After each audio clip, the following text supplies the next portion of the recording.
Lundi dernier, le régime communiste chinois a exécuté 9 hommes. 8 appartenaient à la minorité de l'ethnie ouïghour et 1 était un Chinois Han. Ils ont été condamnés à la peine de mort pour des crimes commis pendant les émeutes ethniques de la région ouest de Xinjiang en juillet dernier. Le PCC garde toujours cette région du Xinjiang sous haute surveillance, bloquant les accès Internet et les appels internationaux.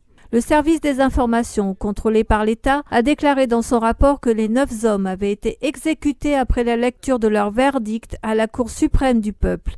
Mais il n'y avait pas plus de détails dans ce rapport. La Cour suprême chinoise a aussi condamné 21 personnes en octobre pour des crimes liés à la violence dans la région de Xinjiang. La majorité des accusés ont des noms qui les identifient comme appartenant aux minorités ouïghours. Les groupes des droits des Ouïghours, comme par exemple le Congrès mondial des Ouïghours, ont condamné ces exécutions, déclarant que ces hommes n'avaient pas reçu un procès légal. Le Congrès mondial des Ouïghours a aussi reporté que ces hommes n'avaient pas été autorisés à voir leur famille avant leur exécution.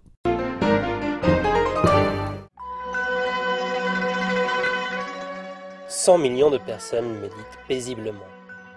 Elles suivent les principes d'authenticité, bienveillance, tolérance. Leur histoire est ce qui a changé la Chine à jamais. Le 25 avril 1999, plus de 10 000 adhérents font pacifiquement appel à Pékin pour leur droit à pratiquer leurs croyances. Le commandement du parti central a été terrifié. L'homme qui a juré d'éliminer le Falun Gong en 3 mois. Sa jalousie va le pousser à tuer des milliers de personnes. Le Parti communiste crée une police secrète, le bureau 610, qui a pour mandat d'éradiquer le Falun Gong. Commence alors la répression brutale dans toute la Chine. Combien de vies cela va-t-il coûter avant qu'ils ne décident que la Chine est allée trop loin?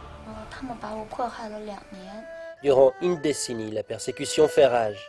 Pendant une décennie, les pratiquants de Falun Gong endurent. 迫害的情况下，把我折磨成这样的，都给我卸开吧，怕什么呢？